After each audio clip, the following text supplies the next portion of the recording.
আসসালামু আলাইকুম। এক্সপার্ট হলিডের পক্ষ থেকে সকলকে অভিনন্দন। আজকের আলোচনার খুবই ইম্পর্টেন্ট বিষয়টা হচ্ছে যে সেনজিন ভিসা হলো না, কি করবেন আপনি? আপনার করণীয় কি? আপনি কি হতাশ হয়ে বসে থাকবেন, না আসলে এই মুহূর্তে কি করা উচিত? এরকমটা প্রশ্ন আমাকে আপনারা করে থাকেন ডিক্লাইন হওয়ার পরে। তবে আলোচনার পূর্বে আন্তরিক রিকোয়েস্ট, চ্যানেলটি সাবস্ক্রাইব করবেন নেক্সট ভিডিওগুলো দেখার জন্য। এছাড়া আপনাদের কমেন্টস বা মন্তব্য থাকলে অবশ্যই কমেন্ট বক্স ওপেন আছে, চাইলে মন্তব্য করতে পারবেন। বন্ধুরা, অনেক স্বপ্ন নিয়ে সেনজিনে জমা করেছেন, হয়তো Netherland, Finland, Latvia, Iceland, XYZ, কিন্তু 15 দিন পরে খবর পেলেন ডিক্লাইন। কি করবেন আপনি? তো এই যে কি করবেন, এই টাইমে কি করা উচিত, এই প্রশ্নটাই কিন্তু আপনারা বেসিক্যালি করে থাকেন ট্রাভেল এজেন্সিদের। দেখেন, এখানে বেশ কিছু জিনিস আপনার করার থাকতে পারে। সেটা হচ্ছে যে আপনি আরেকবার রিঅ্যাপ্লাই করতে পারেন। কারণটা হচ্ছে যে আপনি ডিক্লাইন হয়ে গেছেন, রিঅ্যাপ্লাই করা ছাড়া তো কোনো ওয়ে নেই। এটা হচ্ছে একটা ব্যাপার। আরেকটা ব্যাপার হচ্ছে আপনি চাইলে আপিল করতে পারেন, এ হচ্ছে একটা ব্যাপার।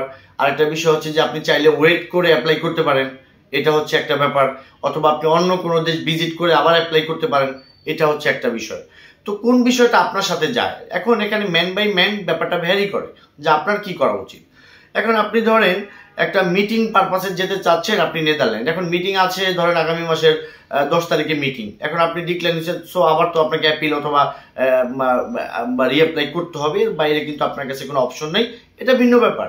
কিন্তু আপনি যদি নর্মাল ভিজিটর হয়ে থাকেন, সেনজিন আপনাকে ডিক্লাইন করেছে, এই মুহূর্তে যারা জেনুইন ট্রাভেলার তাদের ক্ষেত্রে আমি যেটা বলতে চাই সেটা হলো যে আপনি চাইলে এই ডিক্লাইনের পরে আপনি অন্য কোনো একটা কান্ট্রি ভিজিট করে আসতে পারেন, তারপরে কিন্তু আবার পুনরায় আপনি অ্যাপ্লাই করতে পারেন। কারণ আপনি বারবার যখন ফিঙ্গার টাচ দিবেন তখন কিন্তু তারা বুঝবে যে আপনি হয়তো খুব তাড়াহুড়া করছেন এখানে আপনি যাওয়ার জন্য।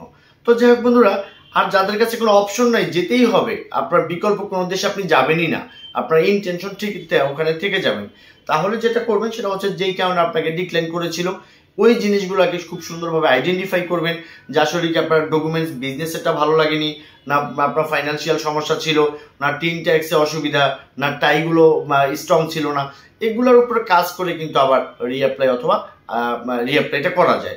আর রিঅ্যাপ্লাই করলেই যে আপনি ভিসা পাবেন না তাও কিন্তু নয়, রিঅ্যাপ্লাইটা সঠিকভাবে থাকলে কিন্তু অনেকে অ্যাপ্রুভাল পেয়ে যাচ্ছেন বা স্টিকার ভিসা পেয়ে যাচ্ছেন। তো যাই হোক বন্ধুরা, এটা ছিল আপনাদের প্রতি বলা সেনজিন ভিসা সম্পর্কে ডিক্লাইন হয়ে যাওয়ার পরে পরামর্শ। সকলে ভালো থাকবেন, সকলে সুস্বাস্থ্য কামনা করি। আসসালামু আলাইকুম।